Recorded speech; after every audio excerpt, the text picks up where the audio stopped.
Argentina, ¿no? Eso es llamativo para la historia latinoamericana, ¿no? Ya que sabemos que Argentina ya a finales del siglo XIX, a principios del siglo XX, ha, ha tratado de exterminar a sus nativos, ¿no? O sea, los nativos americanos de los territorios, ¿no? Y bueno, en una primera incursión ha sido una estrategia también de colonos españoles, ¿no? Y en una segunda etapa ha sido una idea planteada por los colonos italianos y españoles, ¿no? Entonces, ahí podemos notar una situación de antipatía racial bastante asentada. Y eso, obviamente, no lo vamos a estudiar en este curso, pero sería bueno también plantearnos como una situación para estudiar por qué se ha dado ese fenómeno tan contundente en Argentina, ¿no?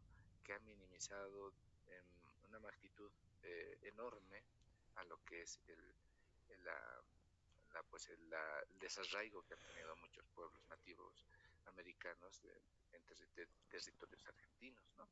Y muchos de estos pueblos originarios han buscado refugio en territorios del Alto Perú, que es Bolivia hoy en día, ¿no? Entonces, eso ha sido bastante interesante y también sería digno de análisis y de una revisión, por si acaso les planteo esa idea, ¿no? Ver el factor de contacto de lenguas y contacto étnico que se ha dado en el sur de Bolivia, norte de Argentina, ¿no? Ya, es así que tenemos ahora una situación bastante interesante ahí, ¿no? Más hacia el sur, o sea, más hacia Buenos Aires, ¿no? Por ahí, ves la gente mayoritariamente blanca, pero vas más hacia el norte, más hacia Bolivia, ves personas más de tonos más oscuros, de cabello más oscuro, etcétera, ¿no? Entonces, es muy marcada la diferencia. Otra idea que viene a mi mente es igual la situación que ocurre en Brasil, ¿no? El sur de Brasil, bueno, igual, más rubios, más blancos, ¿no?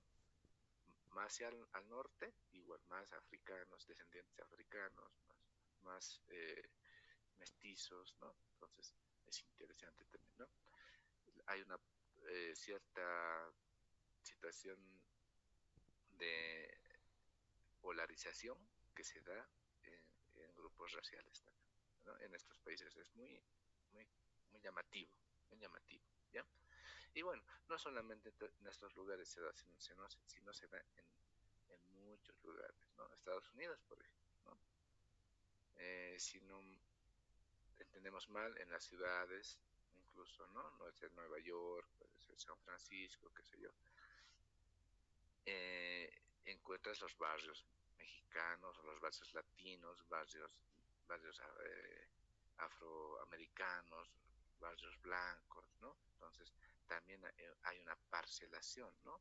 Entonces no hay una mezcla directa, digamos, ¿no? Hay como una situación también de guetos que se crean dentro de las ciudades y te permite a ti la movilidad de acuerdo a tu raza o a tu estatus social, ¿no? Bueno, son muchas implicaciones sociales. Bueno, pero no quiero perder. Ya, eh, en esta situación vemos ya que tanto en el pasado como en el presente ha habido un contacto de lenguas. Ahora, cómo la política administrativa y la política lingüística han manejado esto, pues lo vamos a ir desglosando, ¿no?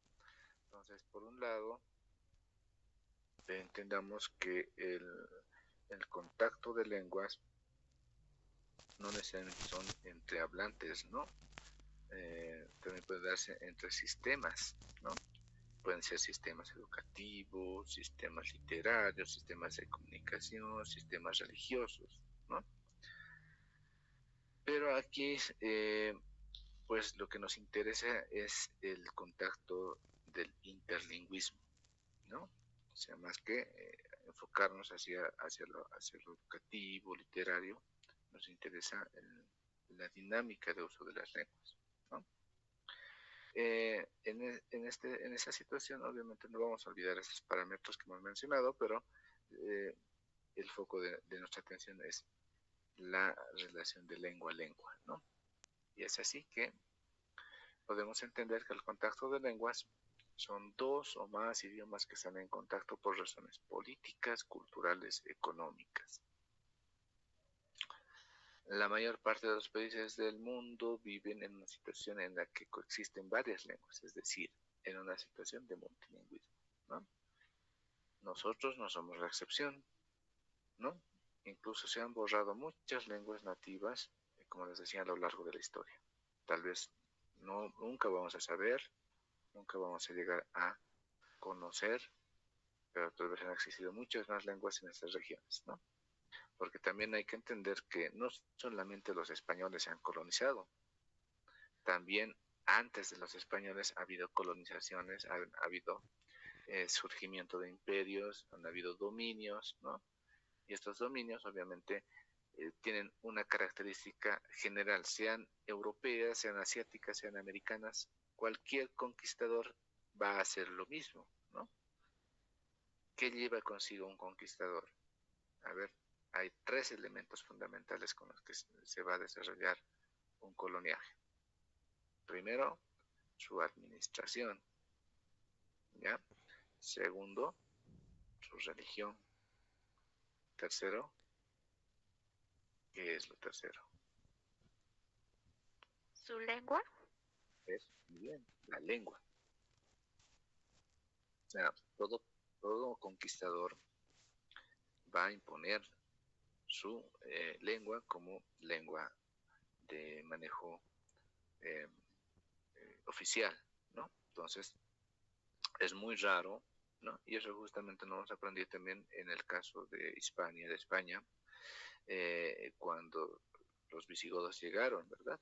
¿No? Los visigodos llegan y se dan cuenta que el latín estaba mucho más avanzado que su lengua, ¿no? Entonces es ahí que se ve un caso extraordinario donde los conquistadores asumen la lengua de los conquistados, ¿no?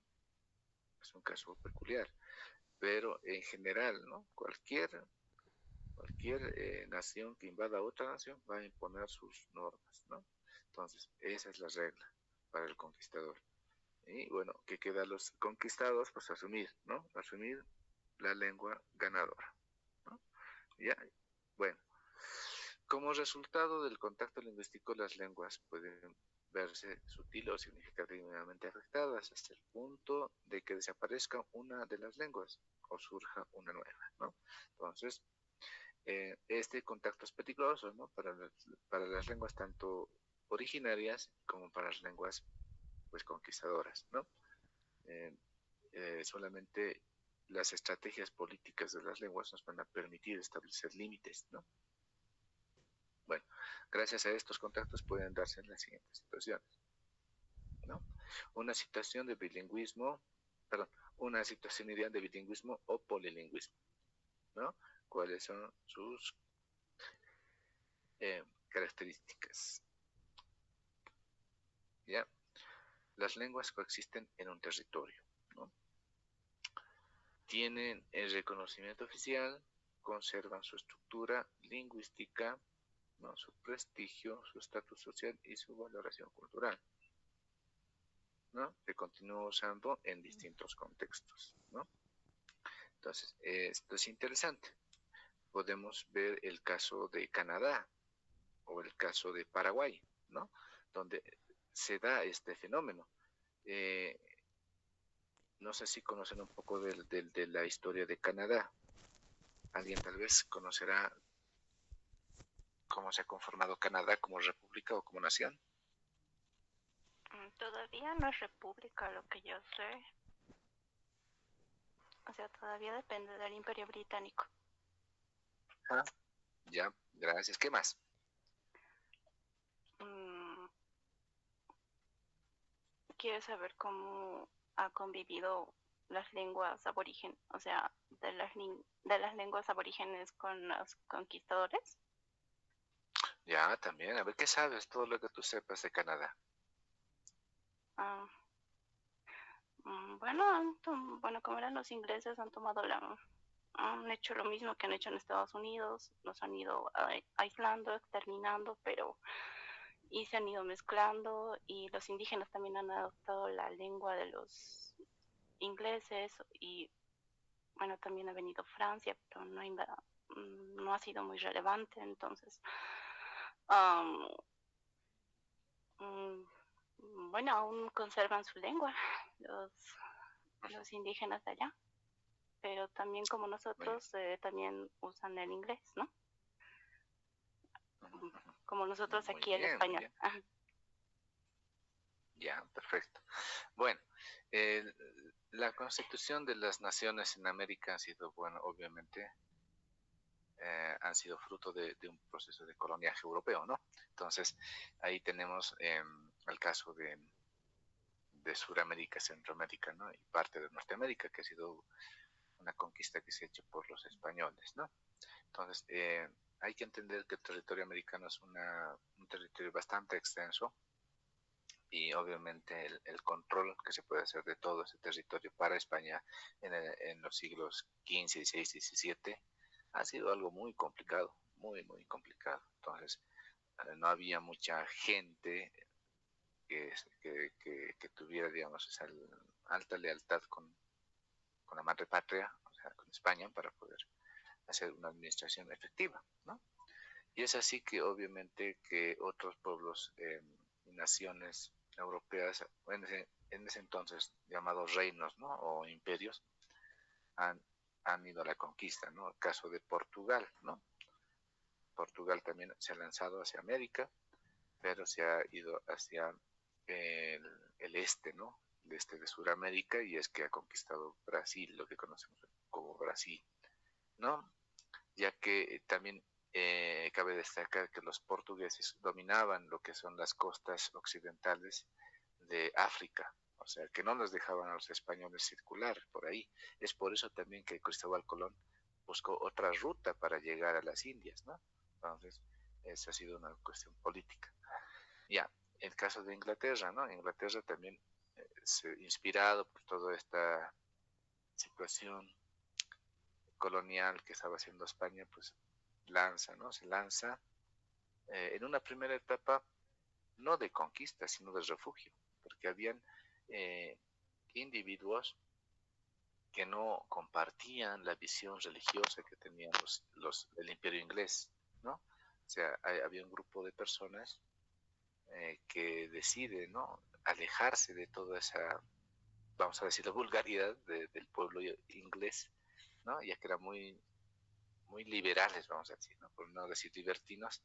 Entonces, esos puritanos agarran un barco muy emblemático hasta hoy en día, ¿no? El New Flower, y se lanzan hacia las costas de lo que conocemos hoy como Virginia, ¿no? Llegan a Virginia, se establecen como colonos, ya con una idea de quedarse, pero lamentablemente estos colonos ingleses no conocían pues la geografía, el, el, modo de vida que tenían pues los nativos americanos ahí. Entonces, pasan muchas peripecias, ¿no? Incluso se llegan al canibalismo cuando dices eso, ¿no? Ha sido radical, pero ellos traen consigo, pues, aportes de la agricultura y demás que van implantando poco a poco. Ya, bueno, es una historia bien larga eso. Ya, bueno, pero ya, es así que empieza la colonia inglesa, ¿no? En Norteamérica. Van agarrando la parte del, del oeste, ¿no? De Estados Unidos, perdón, el este, perdón. Ya me estoy mareando con esto del este, de los lados, ¿no? Este oeste, ya. Bueno, sí es. Y van colonizando, ¿no? Virginia, que es Nueva York, lo que es Washington, de Atlanta, Georgia, así, toda esa franja, ¿no? Toda la Entonces, costa atlántica. eso, mejor todavía, a toda la costa atlántica. Y no se quedan ahí, pasan hacia lo que hoy entendemos como Canadá, ¿no? Ellos agarran y siguen colonizando, ¿no?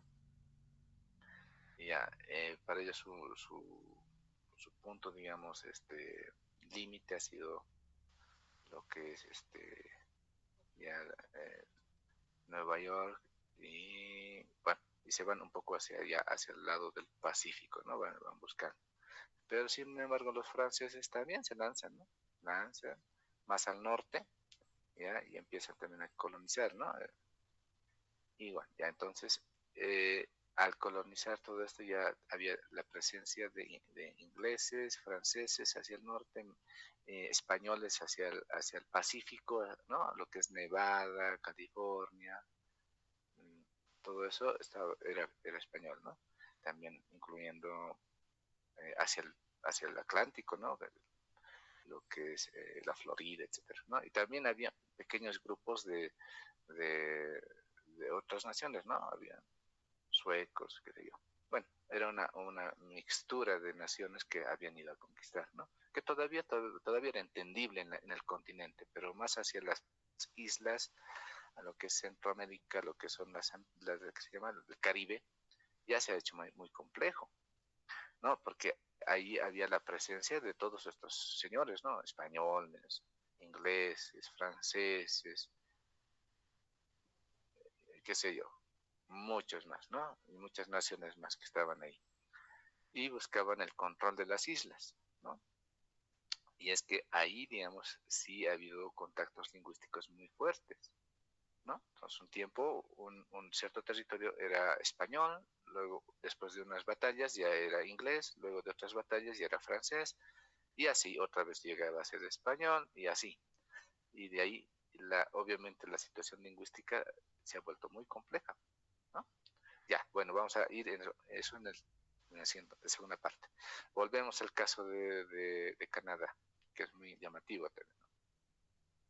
Una vez que se han libertado, entre comillas, las naciones americanas, entonces, pues Estados Unidos se crea con sus 13 estados, ¿no? Entonces, pero sin embargo, hacia el norte quedan colonias inglesas leales a la corona inglesa, ¿no? O sea, si no, nosotros no queremos ser independientes, seguimos queriendo ser parte de lo que es el imperio británico. Bueno, se quedan ahí. Y había otra fracción de pueblos franceses, ¿no?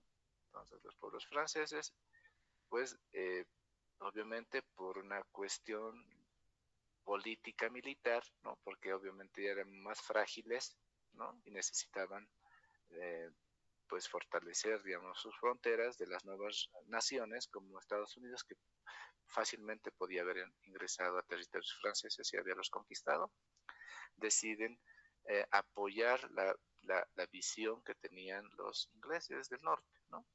Los colonos británicos. Entonces llegan a un consenso y deciden conformar un estado, ¿no? Un estado, el estado de Canadá, que es, claro, un satélite del Imperio Británico, ¿no? Pero sigue siendo una nación, ¿no? Y, y es así que se conforma Canadá, con dos grupos étnicos grandes, ¿no? En base a dos potencias grandes, ¿no? Franceses y británicos, ¿no? Y ahí empiezan pues su gran caminata hacia la búsqueda de la identidad. Porque tenemos que entender que cada nación, más allá de pertenecer a otra nación mucho más extensa, pues busca una identidad, ¿no? Y justamente es como los dos componentes fundamentales, franceses e ingleses, tenían, digamos, una visión mucho más amplia, entonces deciden pues no interrumpir el desarrollo cultural de sus pueblos. Dicen, bueno, la parte francesa se queda con el francés, la parte inglesa se queda con el inglés. Sin embargo, tenemos que tener un sentido de integración. Entonces, ¿qué hacemos? Ya, perfecto, agarramos toda la situación política, económica y administrativa de Canadá va a estar vinculada en las dos lenguas, ¿no? Entonces ahí que surge el bilingüismo ideal, ¿no? Es así que si vas a Canadá hoy en día vas a encontrar letreros en inglés, en francés, incluso en el aeropuerto te van a explicar en inglés, luego en francés, todo se maneja de esa forma, ¿no? para que haya una convivencia armónica, ¿no? Entonces, ese es un caso, digamos, interesante de bilingüismo, donde no ha habido una situación de empoderamiento de una sobre la otra, sino que ha habido un par y hasta el día de hoy se fortalece, ¿no? Obviamente que de acuerdo al territorio en el que estén, ¿no? Si estás hablando más francés, obviamente va a haber más francés, ¿no? Se va a minimizar tal vez de alguna forma el inglés, pero sigue normativamente y en su constitución, pues indica que debe haber esa situación de paralelismo, ¿no? Ajá. Esa es la situación de Canadá. Ahora, el caso de Paraguay, ¿no? ¿Qué pasa en Paraguay? Paraguay también es otra fuente de análisis en este sentido, ¿no? Tenemos el castellano por un lado y tenemos por el otro lado el guaraní, ¿no? Entonces son dos lenguas que coexisten en el mismo territorio, también en un sentido eh, ideal, ¿no? Porque si tú puedes visitar Paraguay, vas a notar que ellos se vinculan tanto en la lengua castellana como en la lengua guaraní de forma simétrica, ¿no?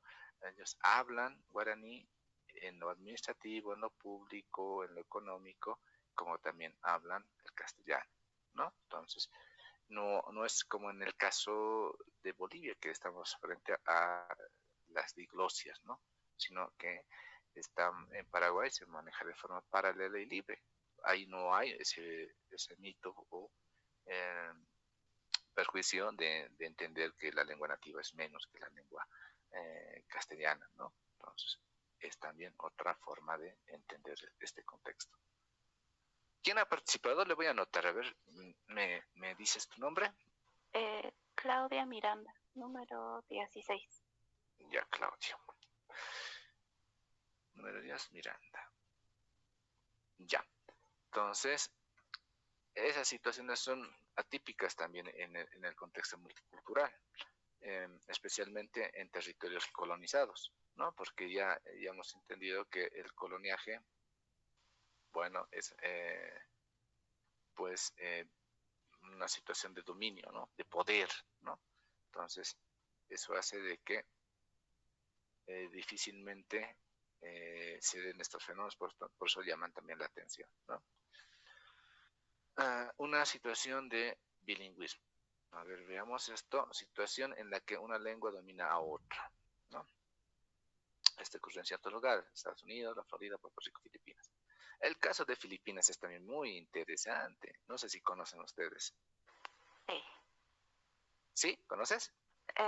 Sí, es primero han conquistado, lo conquistó España y luego vino los ingleses y bueno, Ya. ellos ya decidieron en Filipinas al final quedarse con el inglés, pero aún en cierta manera conservan el español, por ejemplo en sus nombres o en sus apellidos de los mismos que Ya. viven ahí.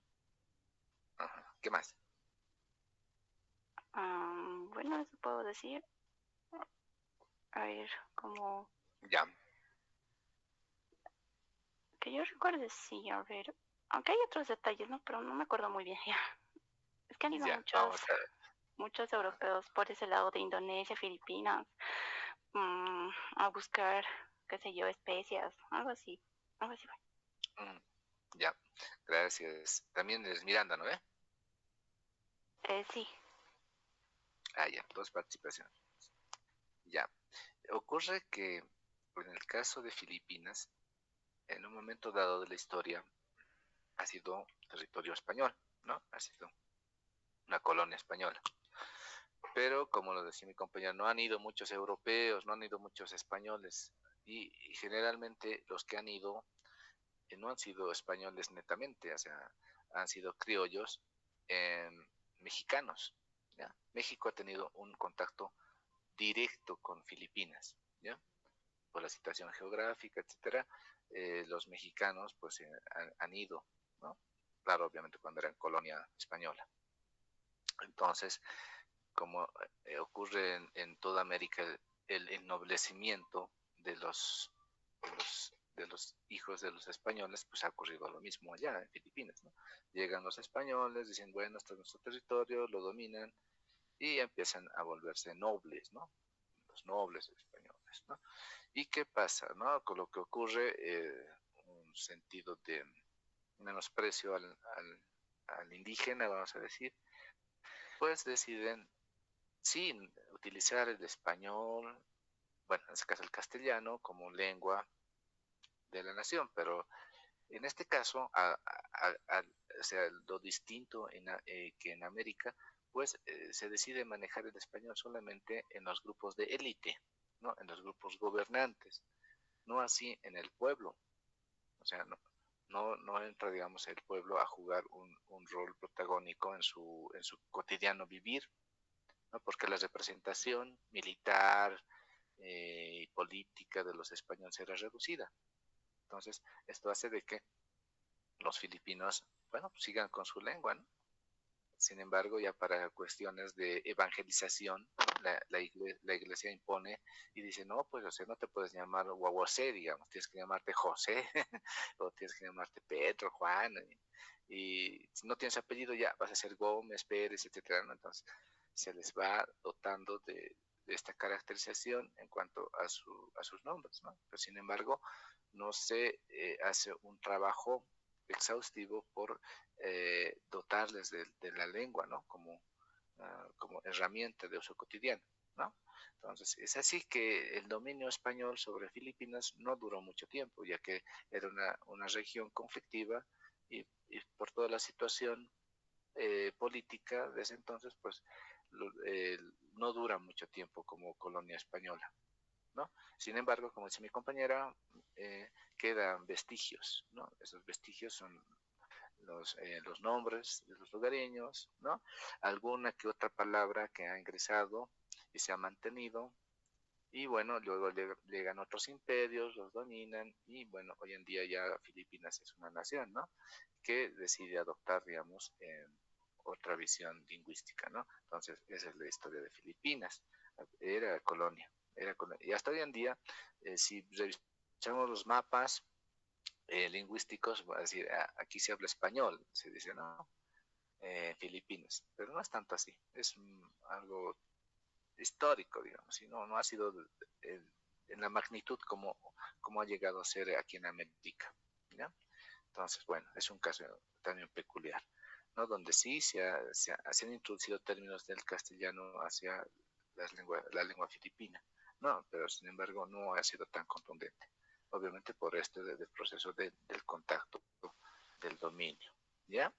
Entonces, bueno, eh, Estados Unidos también es otro caso bastante llamativo, ¿no? Ya que, pues obviamente que está dentro de un contexto multicultural.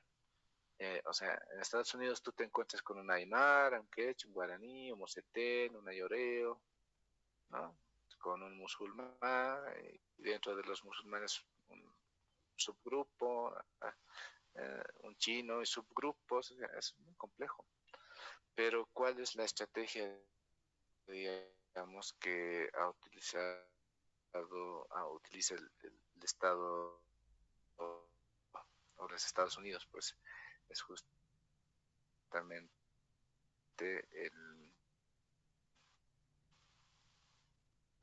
el inicial, pues en inglés, y no forzar a los habitantes, no importa, mantienen una cierta armonía lingüística en el uso del inglés, ¿no? Claro, no permiten, digamos, que, bueno, tú eres aymara y vayas a hablar aymara allá, ¿no? Entonces, no, obviamente, si has decidido irte a vivir allá, entonces tienes que asumir la lengua que se maneja en el aparato administrativo, público, ¿no? Político. O sea, es muy importante la, el uso social que tiene la lengua, ¿no? En todos estos ámbitos. Entonces, estás forzado a aprender tú el inglés queriendo radicar allá en ese país, ¿no? Estás forzado porque la comunicación en la televisión, en la radio, en el internet, en la calle, todo está pues, en esa lengua. Y eso obviamente te obliga, ¿no? Ahora, el contexto de la Florida, bueno, hay que entender que la Florida también es un territorio grande, ¿no? Está dentro de Estados Unidos, pero más que podemos entender que la Florida de hacia el sur, donde está Miami, es donde tenemos el bilingüismo que se ha dado, ¿no? Entre el inglés y el español, ya que obviamente Miami está cerca de Cuba, ¿no? Y entonces muchos cubanos han llegado en los años 60, 70, 80, 90 de forma contundente a la Florida, a Miami, pues escapando, ¿no? De la visión de Castro, ¿no? Y es así que se ha generado una situación de bilingüismo. Pero más al norte de Florida no pasa nada, todos hablan inglés. Ya es diferente. ¿No? Bueno, y Puerto Rico también es otra cuestión bastante llamativa, ¿no? Ya que Puerto Rico ha sido una colonia española muy asentada en el tiempo, ¿no? Un puerto muy importante para esta región, ¿ya?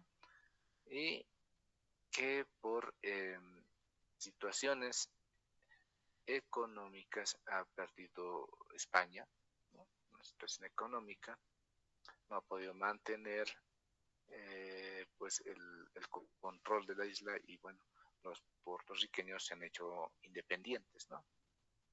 Y a su vez pues ha sido, eh, ¿cómo les diría? Conquista, pero en un sentido medio romántico, vamos a decir. Han sido conquistados por los norteamericanos, por los estadounidenses, ¿no? Porque les han prometido muchas cosas y por eso es que Puerto Rico ha entrado, digamos, a la Unión Americana, ¿no? Pero luego no han cumplido del todo al 100%. ¿Sí? ¿Alguien quiere decir algo? No. Ah, ya. Bueno, sigamos entonces. Bueno, son varios casos, ¿no? O sea que dicen, no, ¿por qué estamos aprendiendo esto? ¿Acaso estamos en la carrera de geografía o qué? No, pues, tiene que ver, o sea, tenemos que establecer los parámetros sobre los cuales los elementos de toda índole afectan, digamos, al uso de una lengua, ¿no? Y es por eso que hoy en día, como, bueno, me he saltado ya de presentación, pero Puerto Rico hoy en día tiene una alternancia de uso del inglés y del español, ¿no? Entonces, mucha gente dentro de los Estados Unidos no los considera propiamente estadounidenses, a los puertorriqueños, los considera puertorriqueños, ¿no? Y manejan ¿qué se llama? El pasaporte norteamericano, pues no los consideran como tal. Lamentablemente, también dentro de este ámbito vemos que hay ciudadanos de primera clase, segunda clase, hasta tercera clase, ¿no? Entonces, eso es un panorama también negativo para esta nación, ¿no? Bueno, en ese contexto es que también se va a dar la alternancia en el uso de los códigos, ¿no? También es llamado cambio de código, ¿no? Es la mezcla de dos lenguas en iguales proporciones en determinados contextos conversacionales y de habilidad para manipular los dos códigos. Esto ocurre con las variantes fronterizas como en el caso del carimbao brasileño o portuñol en la frontera Brasil-Uruguay, ¿no? Entre México y Estados Unidos se ha dado también otro fenómeno, ¿no? El chicano, ¿no? La lengua chicana, ¿no?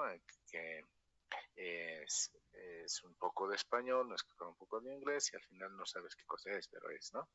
Y en nuestro contexto, ¿no? Nosotros tenemos también el portuñol, ¿no? En nuestras fronteras hacia el Brasil, ¿no? Como entendemos, Brasil tiene una extensión territorial bastante grande, ¿no? Y que tiene como frontera hacia, eh, bueno, el lado del Pacífico, vamos a decir, por decir algo, tiene a las Guayanas, tiene a lo que es Surinam, tiene a lo que es Venezuela, tiene a Colombia, ¿no? Tiene al Perú, tiene a Bolivia, tiene a Uruguay, tiene a Paraguay, tiene a Argentina, ¿no? ¿ya? Varias naciones. O sea, el contacto lingüístico entonces es muy frecuente en estas zonas fronterizas, porque Brasil también es un país que tiene producción en diferentes ámbitos, sea textil, sea, qué sé yo, alimenticio, etcétera, etcétera, ¿no? Muchas cosas. Y también tiene la importación, ¿no? De China más directo. Entonces, y hoy en día vemos que muchos productos que nosotros utilizamos llegan por estas fronteras. Entonces, en esas fronteras hay contacto entre individuos bolivianos, ¿no? De Santa Cruz, bolivianos de Beni, bolivianos de Pando, ¿no? Y también hay gente que ha migrado, ¿no? Hay gente de Potosí, de La Paz, de Oruro, que sé yo, que ahí están viviendo, ¿no? Como les decía en mi ejemplo del otro día, ¿no? Hay una señora que puede ser de Oruro, que por situaciones económicas ha ido a trabajar allá, ha abierto su negocio y de repente se encuentra ya hablando portugués, ¿no? Entonces, a pesar de que ya habla aymara, posiblemente castellano y ahora portugués, ¿no? Entonces, y no ha ido a la escuela como nosotros, ¿no? Sino lo ha hecho por un contacto de lenguas. Tal vez no lo habla al 100%, pero pues tiene esa ventaja de estar inmersa en la lengua, ¿no? Entonces, ahí se ha dado un cambio de código y un aprendizaje de la lengua también, ¿no? Ya. La pérdida de una de las dos lenguas, ¿no? Entonces, esto, pues, ocurre muy frecuentemente, ¿no? No solamente en nuestro texto que nos habla sobre Colombia, sino en general de toda América, ¿no? Las lenguas van a, van a perderse por desplazamientos, ¿no? Por ¿cómo se dice? Absorbimiento y dominación de la lengua hacia otra.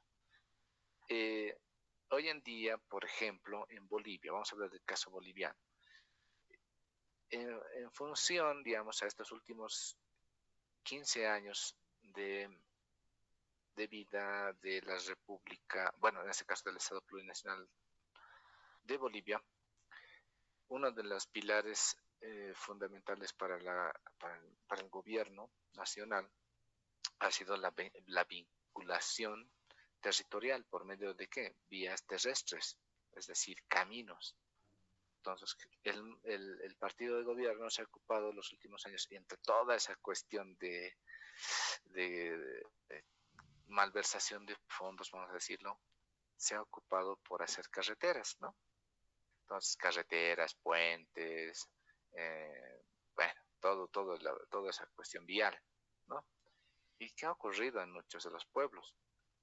Ha ocurrido que ya que hay carretera, entonces ya hay posibilidad de movilizarse más fácilmente. Entonces, en muchos casos, eso ha promovido la, eh, la migración campo-ciudad de muchos individuos, ciudadanos bolivianos en las ciudades grandes como La Paz, Cochabamba y Santa Cruz, ¿no? No es casual, ¿no? Si ustedes habrán notado, la ciudad de La Paz y el Alto, ¿no? Ya no se sabe dónde comienza y dónde termina, y el Alto no se sabe dónde comienza Viacha y dónde termina el Alto, ¿no? Entonces ya parece una sola ciudad, ya no dice aquí bienvenidos a Viacha, ya no sabe si es Viacha o es el Alto, ¿no? En el caso del sur de La Paz ya no sabes dónde es Mecapaca, Jopapina, todo es igualito, todo es ciudad, ¿no? Esta situación es consecuencia de la migración, ¿no? Porque hay tanta gente llegando a las ciudades día a día gracias al vínculo carretero, que antes no había. Antes para llegar, qué sé yo, de cierta comunidad del altiplano aquí en La Paz tardabas, qué sé yo, 2 días, por dar un ejemplo, ¿no? Pero hoy en día puedes llegar, pues qué sé yo, en horas, ¿no? El transporte en 6 horas ya estás acá, lo que tardas 2 días ya llegas en 6 horas. Lamentablemente, esa es también una situación que han sufrido muchos pueblos, ¿no? Para que su gente salga de su comunidad y obviamente se vaya desarraigando culturalmente de sus pueblos. Porque, ¿qué pasa aquí? Una persona que vivía en el campo llega a la ciudad y en el campo, ¿qué tal? Utilizaba barcas, utilizaba su poncho, su chullo, ¿no? De forma así, habitual. Llega a la ciudad, mira que la gente no utiliza ninguno de sus artículos, al contrario, tiene que utilizar zapatos, tiene que utilizar chamarras, gorras, digamos, ¿no? Entonces, totalmente distinto. Hay otro que su lengua no se la utiliza contundentemente. Hay mucha gente que a pesar de conocer la lengua, te jura que no conoce.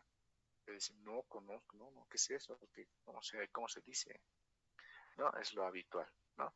Llega a un contexto totalmente distinto y obviamente asume las características sociales de ese grupo. ¿Para qué? Para ser, pues obviamente, aceptado. Porque una persona que no asume, o sea, si esta persona viene del campo y dice, no, yo voy a seguir como he estado viviendo en mi pueblo, no me importa. Obviamente que aquí la gente no lo va a tomar a bien. Va a tener muchas situaciones negativas para este individuo que lo van a obligar, lo van a forzar a tener un cambio de actitud, ¿no? Tiene que adaptarse. Esa adaptación obviamente hace de que esta persona vaya perdiendo rasgos identitarios, ¿no? O sea, su identidad se vaya perdiendo y se vaya transformando en un individuo más citadino, más hacia a lo que puede observar y puede asumir como identidad, ¿no? Entonces, ese es el caso en el cual, digamos, hay una persona puede perder su lengua nativa, ¿no? O sea, y eso también a su vez nos va a permitir que abandone, ¿no? Todo lo que es como individuo, ¿no? Entonces, como dice aquí, mermar la identidad, su memoria colectiva y existe una pérdida de conocimiento que será clave para el futuro de la región afectada, obviamente. Menos hablantes de una lengua, más riesgo de extinción, ¿no? O sea, cuando una lengua se va perdiendo habitantes, va perdiendo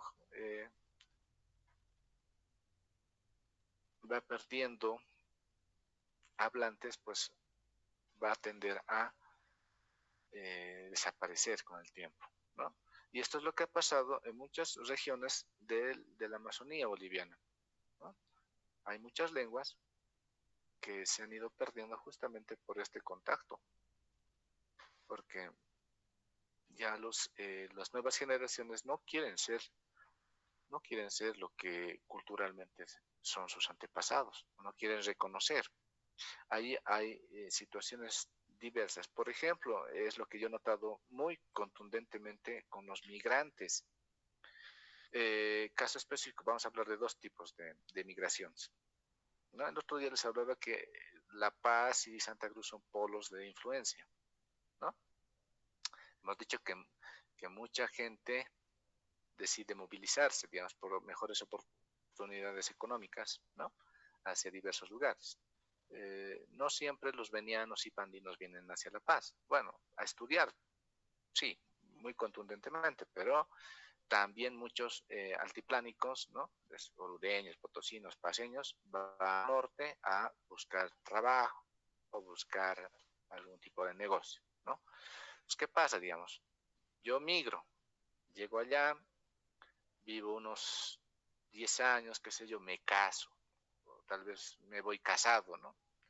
Voy con mis niños, nacen allá mis hijos, ¿no? Digamos. Y estos niños, pues, van a empezar a tomar las actitudes de la región. O sea, para ellos, pues la percepción eh, social, eh, psicológica, ¿no? Todo ese paradigma, ellos se van a sentir propios de ese lugar, ¿no?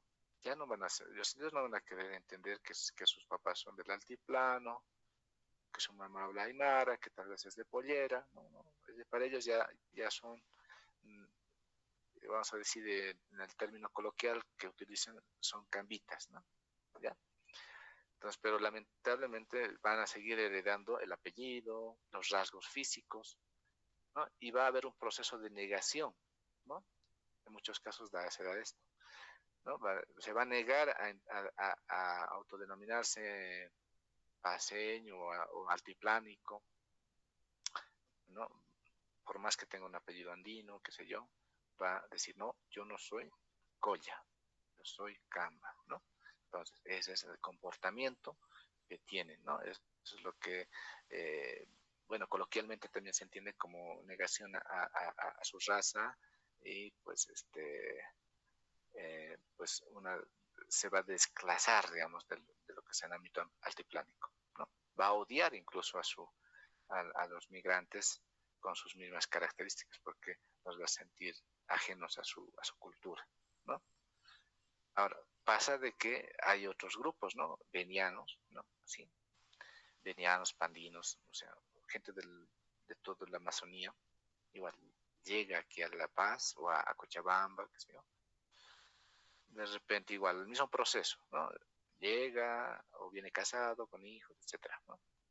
De repente, poco a poco, va asumiendo el comportamiento social que se vive en esta región. Y el hijo, la hija, con el tiempo, igual no se va a sentir veniano, no se va a sentir. Tú te vas a preguntar de dónde eres, te decir, yo soy de aquí, de La Paz. O sea, ¿no? Igual ha habido un proceso, ¿no? No solamente es de nosotros los altiplánicos hacia el oriente, sino también del oriente hacia acá, hacia el altiplano, va a ser ese proceso. Entonces, no quiere decir siempre que esto tenga que ver con el ideal o con la visión que tú tienes del lugar, ¿no? Decir, ¿no? O sea, ver ese comportamiento se da a ambos lados. Y es lo que he podido yo identificar también en estos dos grupos, ¿no? Entonces, es interesante. O sea, cuando más tú vas a estar entrelazado en una comunidad, ¿no? Sea altiplano, valle, Amazonía, y vas a concretizar toda tu estructura social, ¿no? Amigos, familia, costumbres, vas a asumir, ¿no? Y eso es lo que entendemos como pertenencia, ¿ya? Entonces, mmm, así que como que el término raza ya pues, queda medio hacia afuera, ¿no? O sea, ya no importa tu color de piel, tu color de ojos, etcétera, ya pues, o sea, tú te sientes parte del lugar, ¿no? Y eso te va absorbiendo y si vas permaneciendo más tiempo, pues vas asentando los rasgos, ¿no? Culturales, obviamente, ¿no? Bueno, eso es también parte del proceso del surgimiento de otras lenguas, posiblemente, ¿no? Que también se ha dado. Hablemos esto con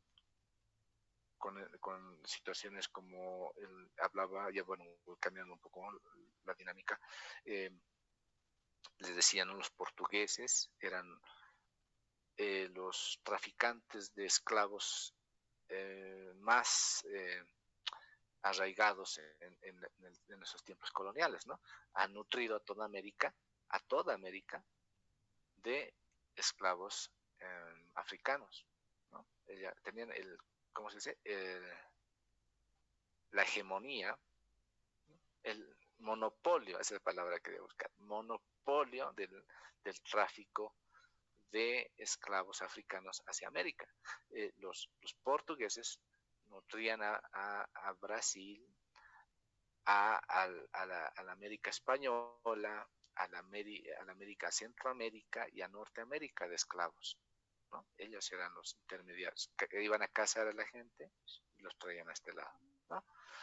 Y es así que bueno, en ese contacto, ¿no? Que han tenido los africanos en su travesía hacia América, obviamente su primer contacto intercontinental ha sido con los portugueses. Y entonces los portugueses, bueno, los esclavos han asumido el portugués como lengua, ¿no? Esta lengua de contacto, y han empezado pues, a aprender un poco, ¿no? A aprender. Y es así que se han generado el fenómeno de los pidgins y las lenguas criollas, ¿no? Entonces, o sea, la base para las lenguas llamadas criollas en América ha sido el portugués, no el español, a pesar de que luego ha habido, ¿no? Hay un entrelace con culturas, pero ya la base para estas lenguas en América por lo menos ha sido el portugués, ¿no? Y obviamente con el tiempo han desembocado muchas situaciones más, ¿no? Así veamos qué es un pidgin. Es una lengua simplificada, creada y usada por individuos de comunidades que no tienen una lengua común ni conocen suficientemente alguna otra lengua para usarla entre ellos. El pidgin o pidgins en algún momento se les llegó a conocer como jergas bastardas y la sociolingüística lo reconoció con el nombre ya mencionado. Surge en la Edad Media y principios de la Edad Moderna. En pocas palabras, un pidgin se crea por la necesidad de comunicación entre miembros que no hablan la misma lengua y donde la comprensión rápida es lo más importante. ¿Ya? Las lenguas han hecho contacto y siguen haciendo contacto por hechos como los siguientes: las conquistas, las servidumbres, las relaciones comerciales, culturales y religiosas, ¿no? Bueno, es así que se ha dado, ¿no? Entonces, los pidgins. Y, como les digo, hoy en día nosotros también somos herederos de, de un grupo, ¿no? Étnico, los africanos en América Latina y específicamente aquí en Bolivia, ¿no? Donde tenemos presencia africana en las regiones yungueñas, ¿no? Específicamente aquí en las faldas de la cordillera, ¿no? En los yungas, tanto el norte como el sur, yungas, tenemos ahí colonias de descendientes afros, ¿no? Ya denominados afrobolivianos. Ahora, este grupo de afrobolivianos tiene características bastante interesantes, ¿no? Dentro de este grupo, no sé si han visitado, tal vez han visitado ustedes estos pueblos africanos o bueno, afrobolivianos, o han tenido algún tipo de contacto. Tal vez bailan la saya afroboliviana con humanidades. Ahí vamos a entender un poco el contacto. ¿Sí? ¿Han tenido? ¿Han bailado? Nada. ¿No van a bailar este año? Todos están bailando, creo. Toda la universidad está en las plazas, ¿no? Bien. Ya. Bueno, este contacto hay de tres tipos. No sé si les he comentado antes, pero por si acaso lo vuelvo a hacer, ¿no? Los que están más hacia la carretera, vamos a decir, hacia los pueblitos que van en tránsito hacia la ruta hacia el norte, ¿no? Me refiero a Yolosita, ¿qué se llama? Chaya, ya no me acuerdo los nombres de los pueblitos. Ya, estos pueblitos, o sea, que están más hacia la carretera, tienen también grupos, ¿no? De personas afrodescendientes, ¿no? Entonces, en estos grupos que están más hacia la carretera, hay mayor contacto entre los pobladores, digamos, andinos con los descendientes africanos. Es así que tú ves a las señoras afrobolivianas con pollera, con trancitas, ¿no? Estilo cholitas, ¿no? Es interesante. Incluso sus hijitos son mestizos, ¿no? Son eh, negritos mezclados con andinos, ¿no? Entonces, Esa mezcla se llama... Zambos. Exacto. Zambos, ¿no? Sí, yo no lo quería decir porque ya llega a un grado. Ya no, no, ya eso. Ya no, sí, ya no es agradable para ellos que los digas Zambos. Van a sentirlo no como un insulto. No, pero esos son eso, ¿no? Son, pero claro, estamos. Ya, entonces, si uno va allá, digamos, y les dice eso, ¿ellos lo toman como una ofensa? Claro que sí. De acuerdo. No les va a gustar para nada. Sí. O sea, no les gusta que les digas ambos. O sea, lo toman a mal, aunque esos son, ¿no? Y es así, eso es culturalmente ya, pues, medio que tienes que ignorar o quieres minimizar ese hecho, digamos. ¿ya? Pero es lo que podemos tratar ahorita porque nosotros no estamos dentro de un contexto tal vez un poco diferente. Entonces no nos afecta, digamos, ¿no? No tenemos un grado de simpatía o antipatía por ese término, ¿no? Bueno, entonces son esa mezcla, ¿no? Pero vas profundizándote un poquito más, digamos, hacia otras comunidades que están más lejanas, digamos, hacia la carretera, ¿no? Más adentro, digamos, en las montañas, no son grupos más cerrados. Ya son grupos que no quieren el contacto con los andinos, o sea, no quieren mezclarse racialmente, buscan ellos ser puros, o sea, puros racialmente, o sea, ser pues africanos, digamos, ¿no? Y que no quieren mezclarse con los andinos porque los consideran no muy bien, digamos, ¿no? Entonces no quieren esa mezcla y prefieren digamos, su pueblo, su raza, digamos, ¿no? En este caso. Y obviamente, sin embargo, todos estos pueblos que coexisten en nuestro territorio, ¿no? Eh, son diversos, han venido de diversos lugares, ¿no? O sea, el Congo, Nigeria, no sabemos, en realidad ni ellos tampoco saben muchos de ellos, ¿no? Ellos han buscar su identidad a partir de la reconstrucción, ¿no? A partir de la raza como tal, ¿no? De ser afros, ellos están buscando la reconstrucción de su identidad, porque ahorita no tienen identidad, ¿no? Como te digo, algunos dicen somos del Congo, otros somos de Nigeria, otros somos no sé de qué, e incluso han llegado a distinguir que tienen un rey ahí, ¿no? El rey Pinedo, ¿no? Un príncipe Benito como esclavo y luego aquí ya sus herederos, sus descendientes ya son como que una monarquía africana en nuestro territorio, ¿no? Obviamente, cuando decimos, ¿no? Monarquía, nosotros nos imaginamos palacios, así, este, gente muy fina, etcétera, ¿no? Pero si tú lo ves al señor Pinedo y a su familia, son personas humildes, son personas que va por la calle en un minibús y tú nunca notarías que es un rey, digamos, ¿no? Pero sin embargo es otra cosmovisión de ver realeza, digamos, ¿no? Y bueno, entonces ellos a partir ahora de estos rasgos, de esta situación, entonces están buscando su identidad y dicen, bueno, no podemos asumir la lengua del Congo como nuestra lengua, no podemos asumir la lengua de Nigeria porque también no hay un consenso, como ellos mismos no saben exactamente de dónde son, pero saben que son africanos, entonces pues reconstruyamos nuestra identidad a partir de lo que tenemos a la mano, han dicho, ¿no? Y es así que han empezado a crear su lengua a partir del español, bueno, castellano, ¿no? Y parece, ¿no? Un castellano mal hablado, ¿no? Pero es como que están construyendo, están en un proceso de construcción de su identidad, ¿no?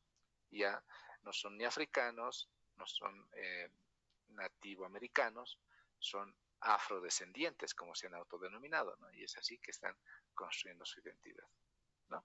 Y en esto, pues obviamente están en un proceso de crear su lengua criolla, ¿no? Entonces, aquí no es el único caso, ¿no? Tenemos el caso de los más conocidos, estos dos casos del caso de los de San Andrés de Colombia, ¿no? Los colombianos, el palenquero, ¿no? Son obviamente que es el fenómeno que está pasando ahora en Bolivia, en los vivido ya años atrás, ¿no? Y es que ellos ya en Colombia ya le han dado su nombre a su lengua, ¿no? El palenquero, ¿no? Entonces, es así que si se dan cuenta, cada pueblo va buscando su identidad en base al contexto geográfico, racial, económico, político que tiene a la mano, ¿no?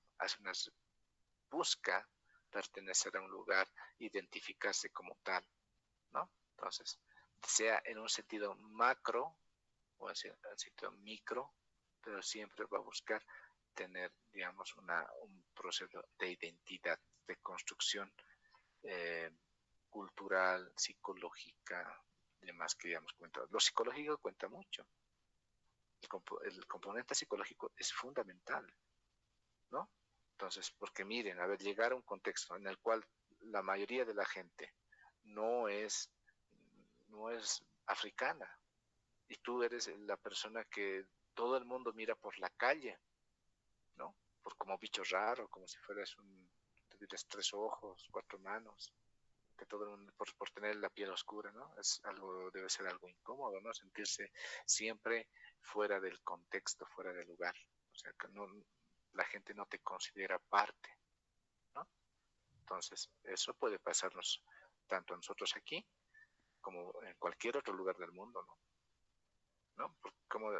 Como decía yo, un día estaba conversando con una compañera que vino a hacer un trabajo, ¿no? Ella era, ¿no? Era de Estados Unidos y yo le digo, ¿no? ¿Has notado la diferencia? Bueno, ella viajaba entre Santa Cruz y La Paz, le digo, ¿has notado la diferencia entre los paseños y los cruceños? Le digo. Y me dice, ¿en qué sentido? Yo digo, en el aspecto racial, le digo, en el aspecto del color de la piel, así.